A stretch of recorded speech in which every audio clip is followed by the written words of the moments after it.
dear student. Today we are going to discuss about deadlock avoidance. Previously we have discussed how the deadlock can happen, what are the conditions, necessary conditions for occurring deadlock. We have discussed about resource allocation graph. Now today we are going to discuss how we can avoid a deadlock, because deadlock is not a very deserving situation. We are not happy with a deadlock situation. So our always wish to avoid deadlock. So for avoiding deadlock, the total system state can be described as two different state. One is the safe state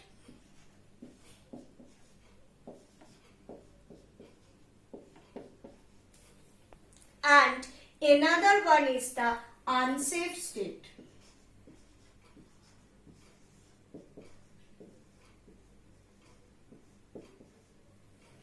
That means, suppose this is my total system. Now this system is divided into two states, safe and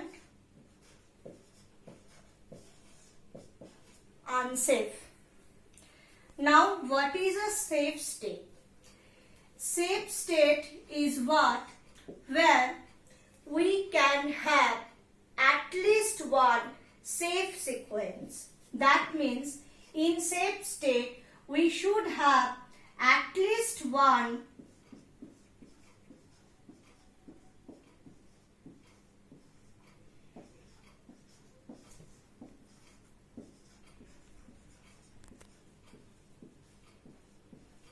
safe sequence.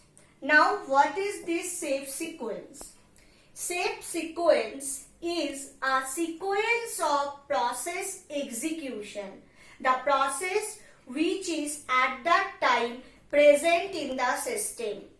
If all the process follow that particular sequence and following that every process can complete its execution in a finite time period, then we can say it is a safe sequence. So, safe sequence is a sequence of processes by following which all process can complete its execution in a finite time period.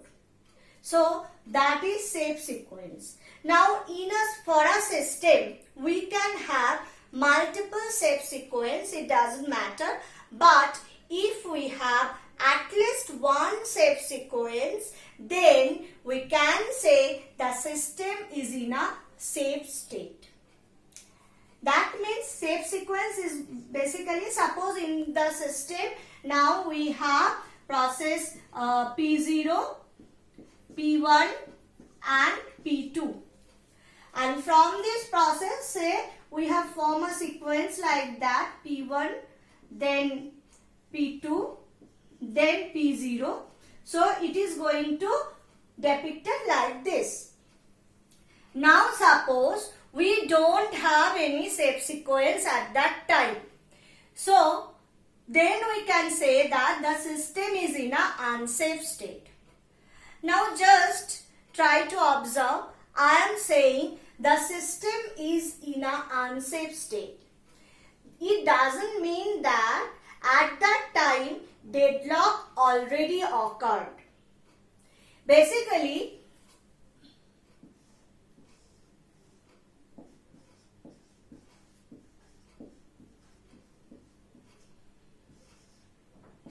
deadlock is a state which is within the unsafe state.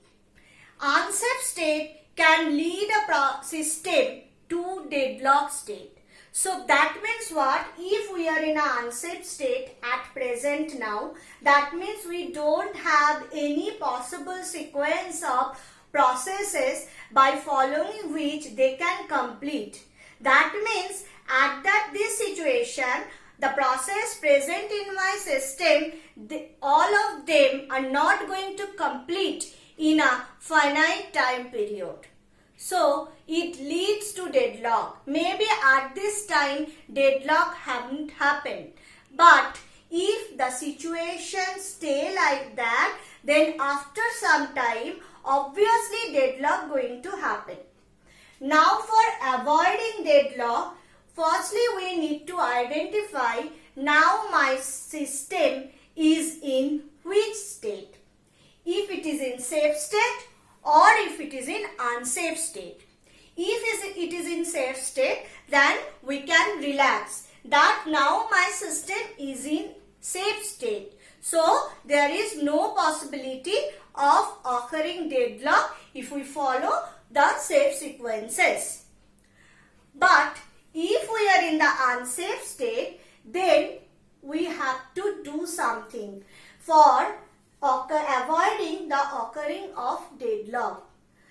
The unsafe state, by identifying unsafe state, actually we have identified that in near future, in which way we are going on, if we go in that way only, then in near future we are going to have a deadlock situation. We are going to face a deadlock situation. So when we are in the unsafe state, we need to take care of that. So that is basically the safe state and unsafe state. So now the next point comes, how can we find this safe sequence?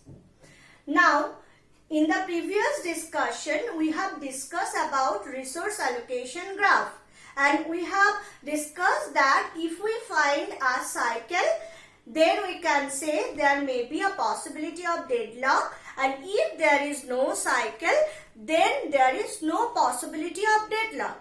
But resource allocation graph is only work in a situation where it can only, so basically we cannot predict that, we cannot strongly predict that there is a possibility of deadlock. We are by resource allocation graph, we are actually saying there is a possibility of occurring deadlock by resource allocation graph.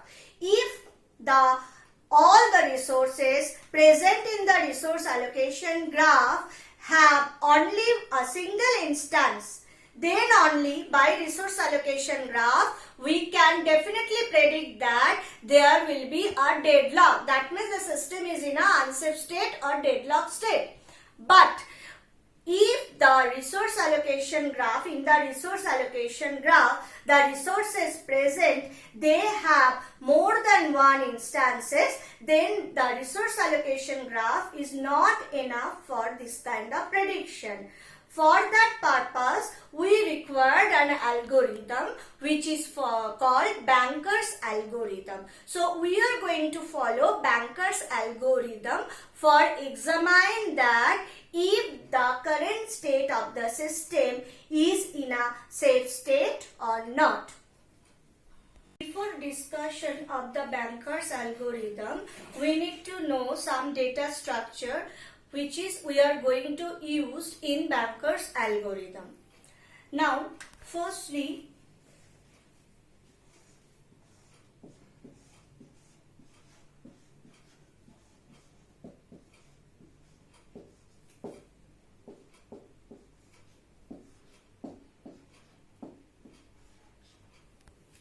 allocation Ij.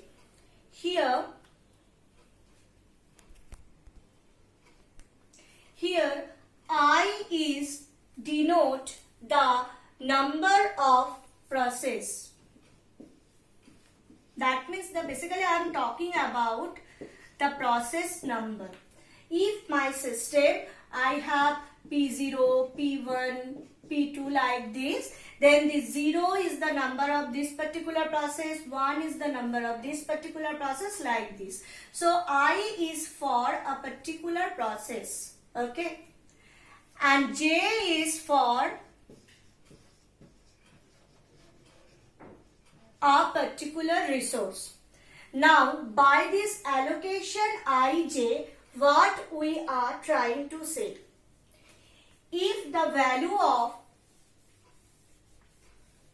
allocation ij is equals to k. It means the process Pi have resource Rj in k number. That means k number of resource Rj is already allocated to process Pi.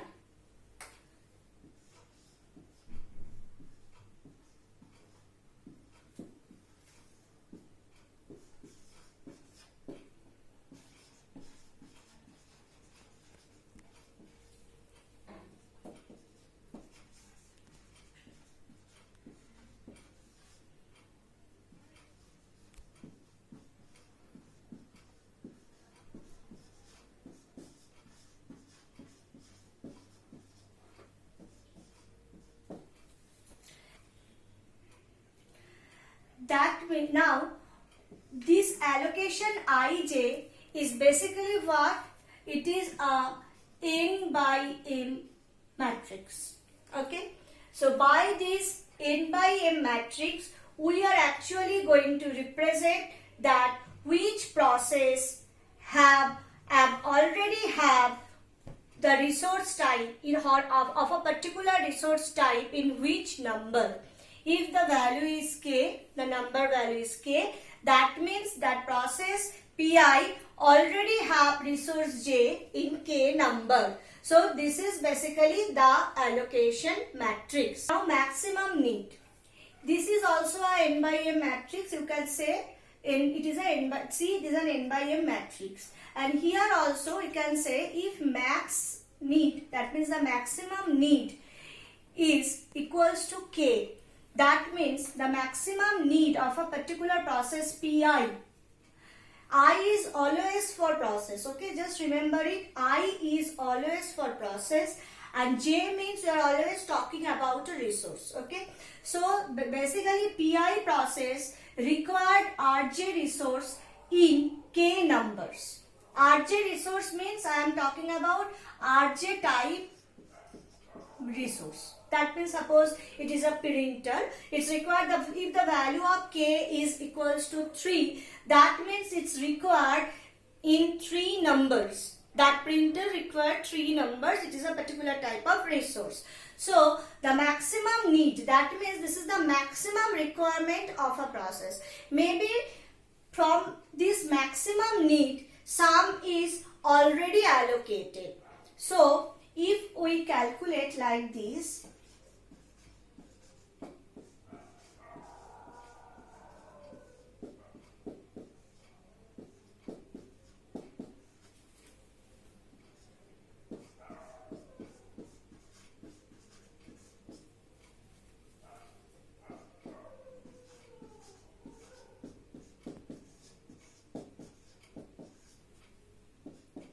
then what we have? The current need. Maximum need is the maximum requirement of that particular process about that particular resource. Allocation is going to depict what? That particular process have that particular type of resource in that number. And if we subtract the allocation from the maximum need, then what we have? The current requirement. So that is going to be represented by need.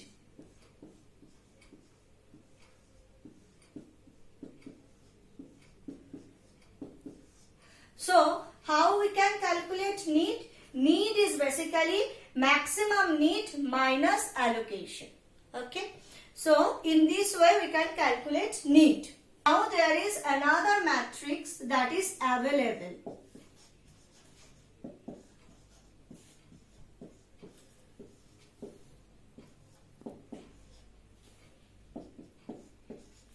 You can see the available matrix is n matrix. It is not a n by m matrix. Why? Here we are not talking anything about the process. There is no component of I present here. Only J is present because available matrix is going to say the number of available resource of this particular type. That means available J equals to K. It means that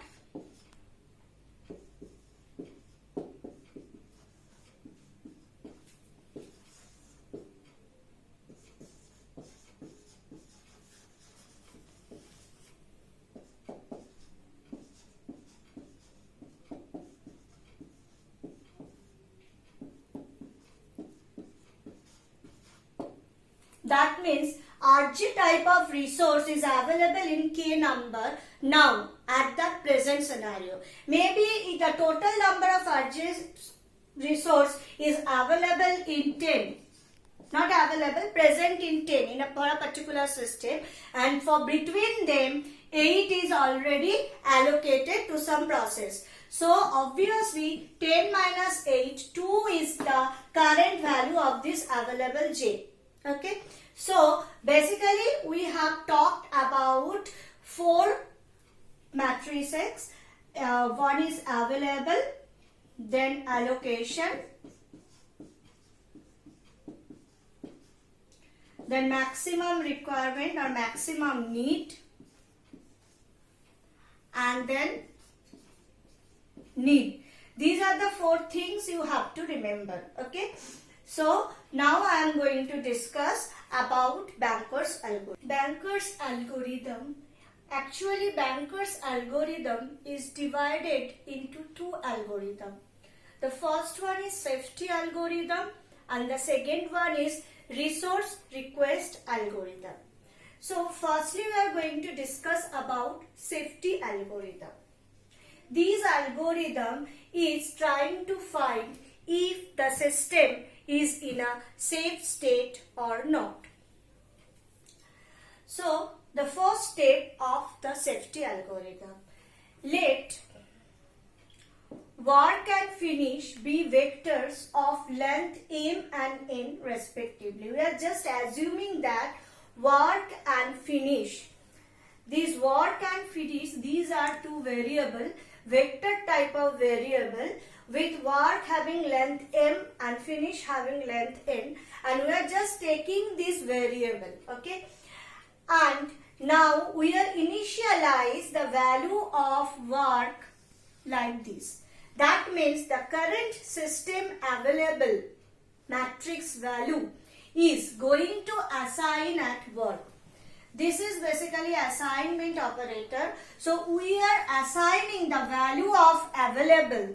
That means the number of available resources in different types.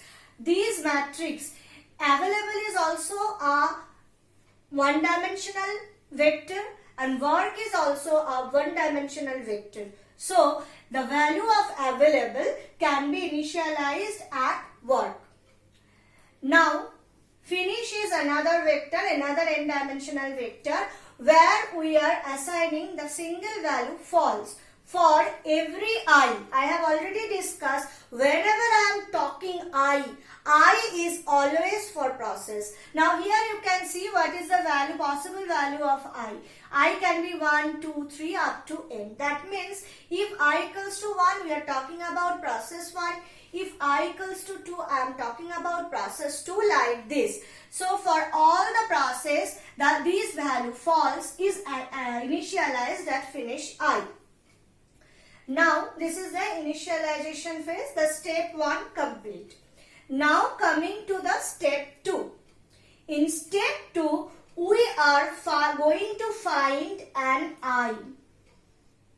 Okay, we are going to find an I. That means what? What we are going to find actually? We are going to find a process.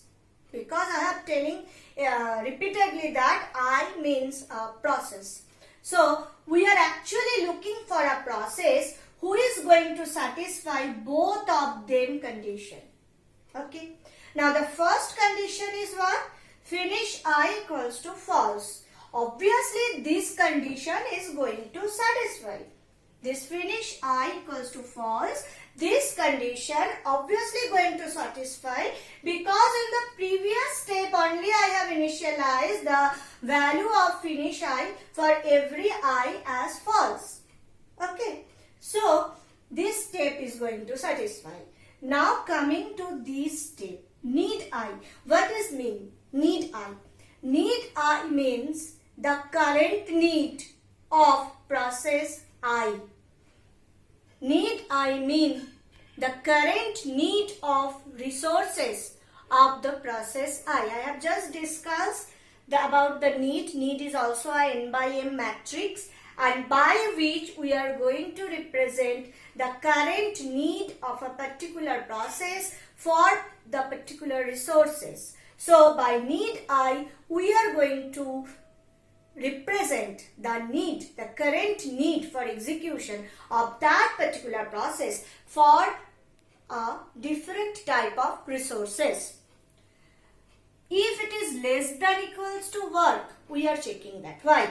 What is the value of work? The value of work is the value of available, the available resources in the system.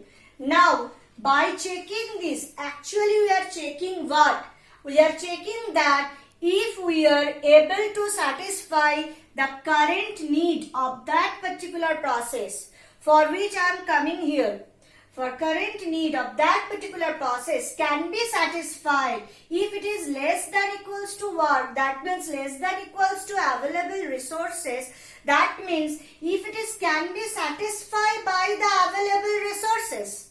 If it is less than equals to work, that means it can be satisfied. That means the number of resource at now available in the system is obviously greater than equals to the need of that particular process. Or we can say the need of that particular process is less than or equal to the number of available resources. So obviously we can satisfy that need of that particular process. So if both of them are satisfied, that means both of the condition are satisfied, then we are going to step 3. And if any one of them are not satisfied, then we are going to step 4. Now suppose for process I, we have satisfied both these two conditions and we are coming to the next step, that is step 3. We have satisfied both of them condition. That means what?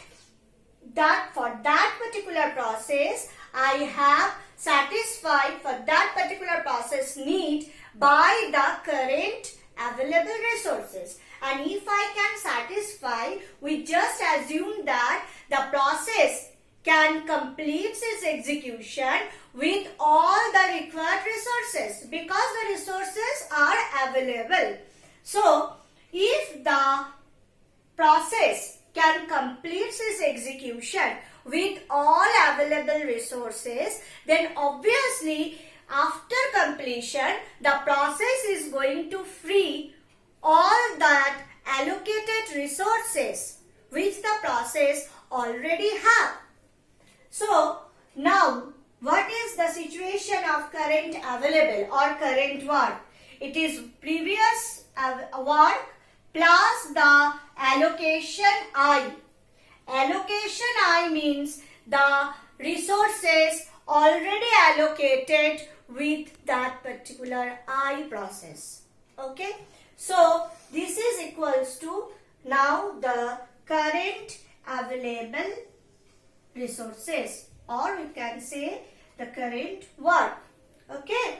So this is now my current work. And another thing I am doing, finish I equals to true.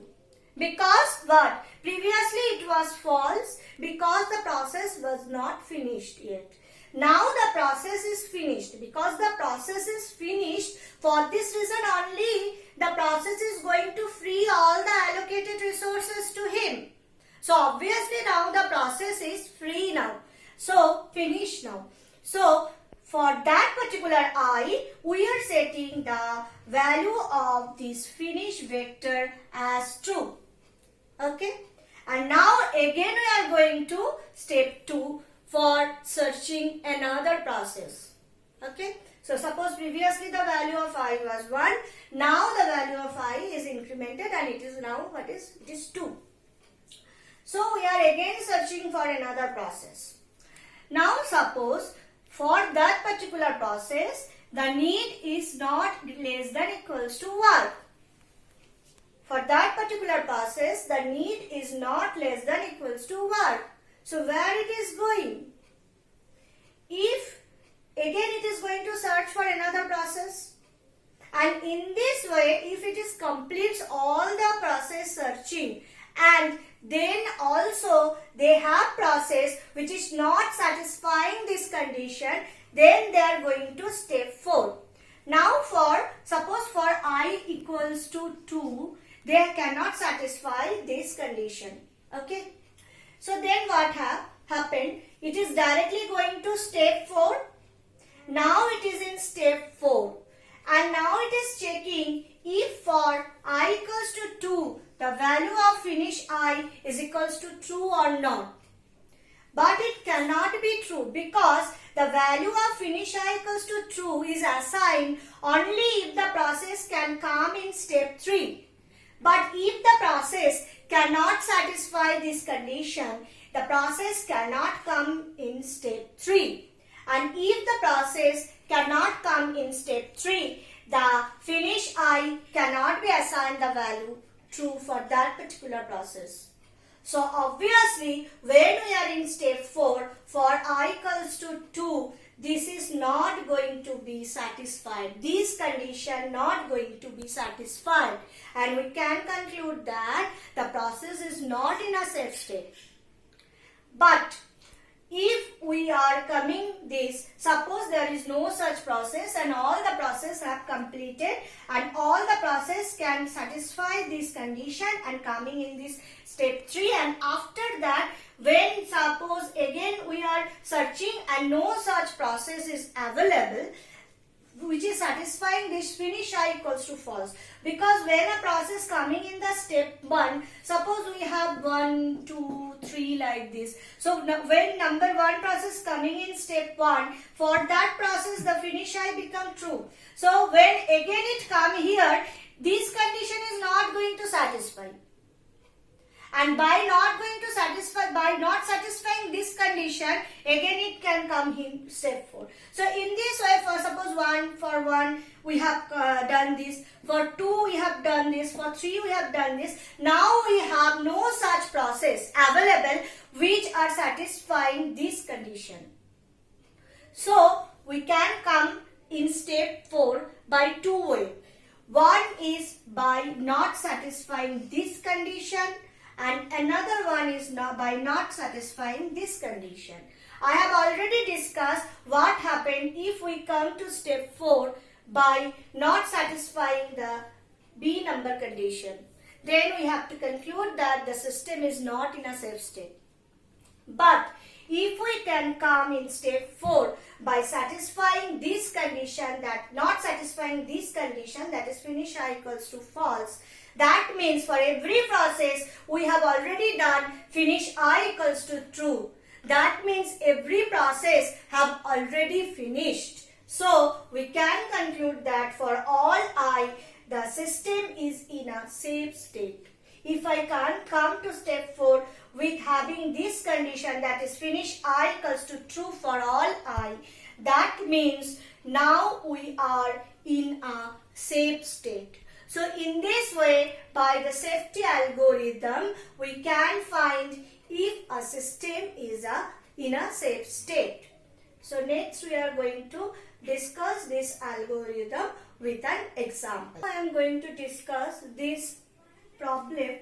We are going to solve this problem with the safety algorithm. The first thing we need to calculate the need matrix. Here you can see, firstly we need to understand the problem first. According this problem is actually depicted the system state. Here you can see we have 5 processes available in the system.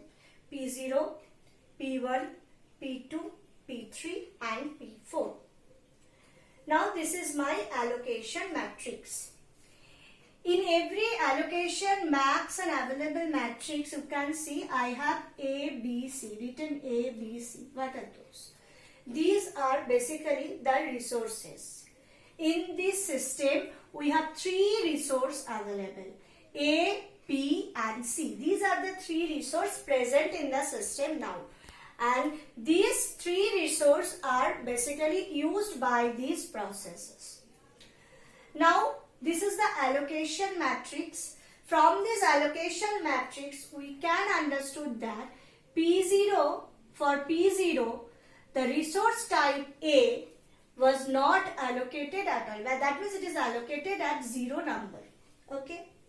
For resource type B, one B resource is allocated to P0 and 0 C resource is available to P0. This is 0, 1, 0. It is not 10 or it is not 200 or it is not 302 like that. It is basically 200. That means A resource allocated in 2 number, B resource is allocated in 0 number, C resource is allocated in 0 number in P1 process. For P2, A resource is allocated at 3 number, B resource is allocated at 0 number and C resource is allocated in 2 number. Now for P3, A resource is allocated in 2 number, B resource is allocated in 1 number, C resource is allocated in 1 number. And for P4, no A resource is allocated, no B resource is allocated, only C resource is allocated at 2 number. So this is basically my allocation matrix. Now the max. Max means what? Maximum need. So this is actually depict the maximum requirement. Okay. Now for process P0, A resource required in 7 number, B resource required in 5 number and C resource required in 3 number. Maximum requirement. For P1, A resource is required in 3 number, B resource is required in 2 number and C resource is required in 2 number. For P2, A resource is required in 9 number, B resource is required in 0 number, that means no B resource is required at all and C resource is required in 2 number. Now for P3, for A resource it's required 2, for B resource is required 2 and for C resource also is required 2. And for P4, A resource is required in 4 number, B resource is required in 3 number and C resource is required in 3 number. So this is basically my max matrix. Now you can look at this available. You can see for allocation and max we have value for every process. But for available we don't have value for every process. So basically it is not the value for P0. This value is actually for the total system because the available matrix is actually say what are the number of available resources now, the present scenario. So after these allocation, this is the number of available resources. That means A resource is available in 3 number, B resource is available in 3 number and C resource is available in 2 number.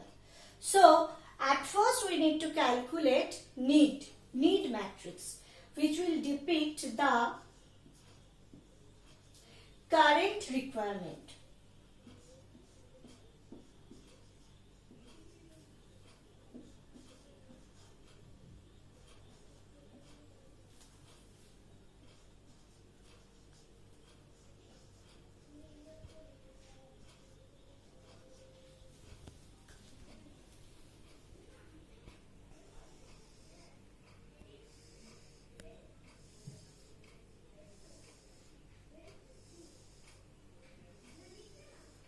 So how we can calculate need? I have already told need is basically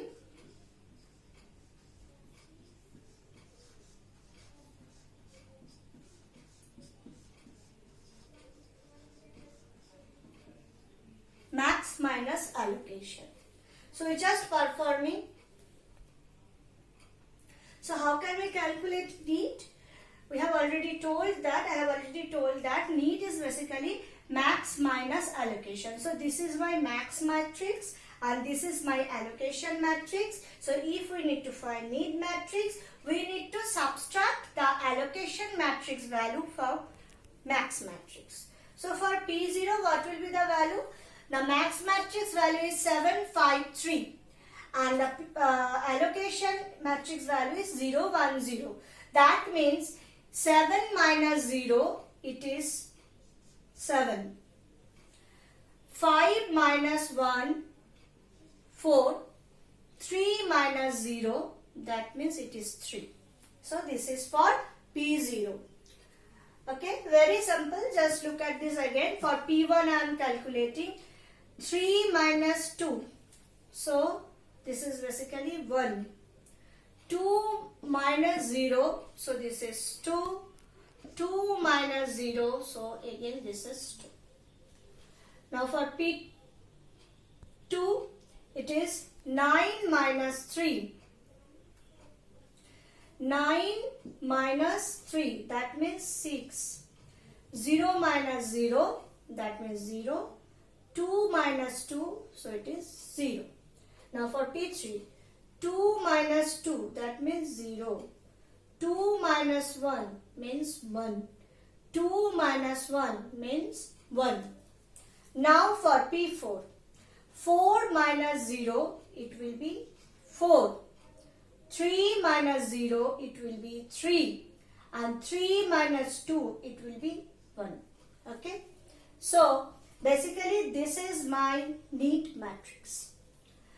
Now, according to the safety algorithm, we need to find if there is any safe sequence or not, or if it is a safe state. If this is a safe state or not. Okay. So the first question will become, you need to calculate the need matrix. Okay. Now the second question will be, if the system is in a safe state or not. So how we can find it? Now just remember the second step of safety algorithm. For each process, we need to check if the need of that particular process is less than the current available situation or not. Availability of the resources, of course. So I am checking for process P0. Now this is my current need 332. So when I am checking, I am not checking with 332 with 743. I am checking that for a resource P0 required 7, it is available 3. It can be satisfied? No. So, we cannot satisfy P0's need. Now for P1. P1 required a resource in one number. Okay. So, available is 3. So, it can be satisfied. Now we are going to the B resource. B resource required 2, available 3. So, it can be. Now C, required 2, available 2. So, it is possible. So, we can serve the request of P1. So, I am just writing here P1 because I need to build the sequence. And here, we can satisfy the P1's need. So, I am just cross out the P1 from the list. And another thing, now coming to the step 3. If I satisfy the need, then what I am doing? I am doing work equals to work plus available. Now what is the work equals to work plus allocation basically? So your work is already only available. So I am actually performing, I have to change the value of the available. How? The allocation, that means these value of P1 is going to add with this value. Now what will be the current available resources? 3 plus 2, it is 5. 3 plus 0, 3. 2 plus 0, 2. So now this is my current available resources.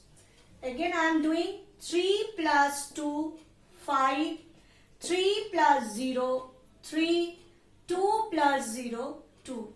Okay. So I am just adding allocation with the available. Allocation of that particular process for which I can satisfy the need. That means need is less than equals to the available. Okay. So now P1 is over. Now I am searching for P2. So this is the need 6. But a resource P2 required in 6 number. But it is available in 5 number. So I cannot. Now again I am just going to the P3, the next one. Now P3, the requirement for a resource is 0. So obviously it is going to satisfy. The requirement of B resource is 1. It is 3 in number available. So it can be there. Now the requirement of C resource is 1. It is available in 2 number. So it is possible. So I can complete P3 also. So in my sequence, the next process come as P3. Okay. Now what is the next thing I am going to do? I am going to add the value allocation matrix value with the available matrix. So it is 5 plus 2, 7, 3 plus 1, 4, 2 plus 1, 3. So now this is my current available value. Okay. Now I am going to P4. Okay. Now for P4, what is the requirement? A resource required in 4 number, available is 7. B resource required in 3 number, available is 4. C resource required in 1 number, available is 3. So it can be possible. So P4 is also I am striking out. And the next thing what I am going to do, I am going to add the allocation value with the available one. Allocation value of P4 obviously. So what it will be? It is basically 7 plus 0, 7, 4 plus 0, 4, 3 plus 2, 5. 7, 4, 5. So now P1, P3 and P4 is completed. Now again I am going to P0. Oh, I have forgotten one thing. Here I need to write P4. Now I have told that for a particular state there can be multiple subsequences. Now here I have done firstly P1, then P3 and P4 is completed. Now after that I can go to P0 also, or I can go to P2 also. You can see for P0's need is 7, 4, 3. So it can be satisfied. And P2's need is 6, 0, 0. It also can be satisfied. So if I go to P0 after that, or if I go to P2 after that, both are different. They are not same sequence. So for this reason, or many other resources can be, many other sequences can be come from. But for proving that the system is in a safe state, only finding one subsequence is enough. So I am just going to P0 and just again I am checking for confirmation. 7 is available and 7 is the requirement, so it can be possible. 4 is available and 4 is the requirement, so it is also possible. 5 is available and 3 is the requirement, so it is also possible. So now I can complete P0. So P0 come in my sequence and the allocation matrix value of P0 is now going to add with the available. So it is 7 minus 0, 7, 7 plus 0, 7, 4 plus 1, 5, 5 plus 0, 5, 7, 5, 5. Okay. So now this is my current available value. Now only one process is left, that is P2. So the requirement for P2 is like that. It's required A resource in 6 number. I have 7, so I can satisfy its requirement. It don't require B or C resource. So though I have 5 or 5 both in 5 numbers, but it is not required. So I can satisfy P2's need. So P2 also completed and my sequence